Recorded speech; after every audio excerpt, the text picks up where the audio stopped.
concrete implications of what happens if we fail in this work. But all of that is to say, I think that we have to always be considering and always be thinking about history, and that you can't reform or you can't fix a problem if you don't know the history of what created that problem. And what I hope the conversation over the course of the next few days is grounded in is an understanding that we have to take into consideration that history, we have to take into consideration that legacy, and that if we do not, we are perpetuating this idea that something about the people in the community is what created the problem, even unwittingly, right? Because I don't think any of us would say that explicitly, but I think that we have to just be very careful and understand that, you know, the contemporary landscape of inequality in this country is not an accident.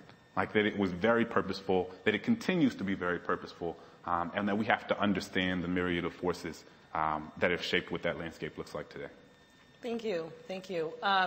Before we go on to Naomi, I also want to say, if y'all not following him on Twitter, do it.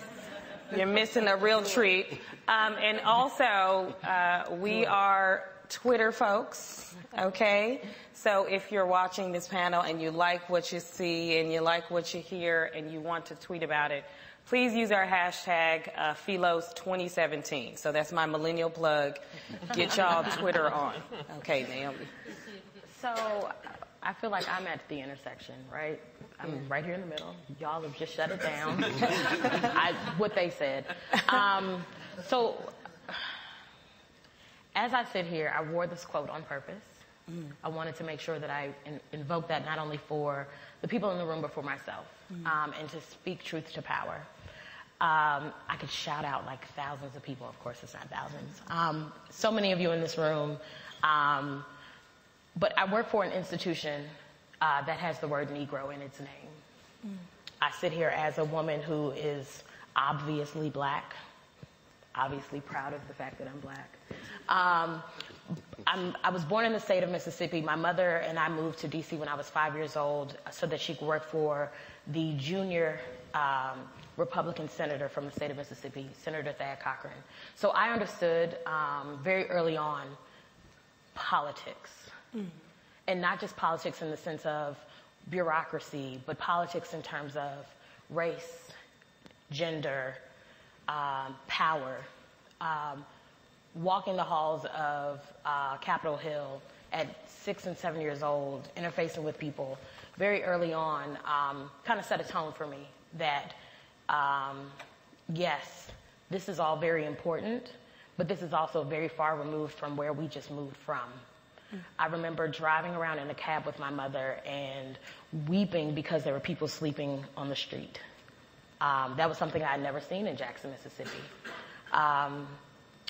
Fast forward, I am planning to go to college, and I'm like, I'm going to go to University of Maryland.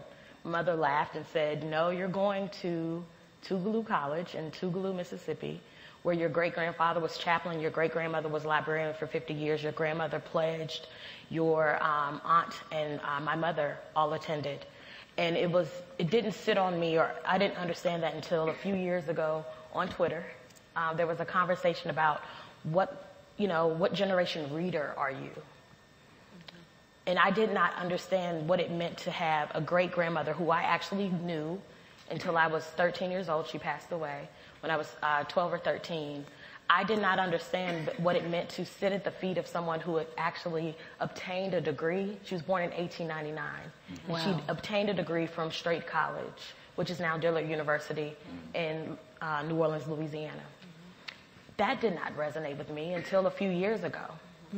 And so recognizing the idea of the level of privilege that I come to this conversation with, the level of privilege that I come to my work with every day, but recognizing that I also understand, having gone to school in Jackson, Mississippi, that there are people that are coming to college that don't read at a 12th grade level, period. In 2012, which next month will be my 5-year anniversary with the United Negro College Fund, now officially known as UNCF, we don't say Negro, we released a report called Done to Us, Not With Us. That report was also a shift in my understanding and belief what it means to really engage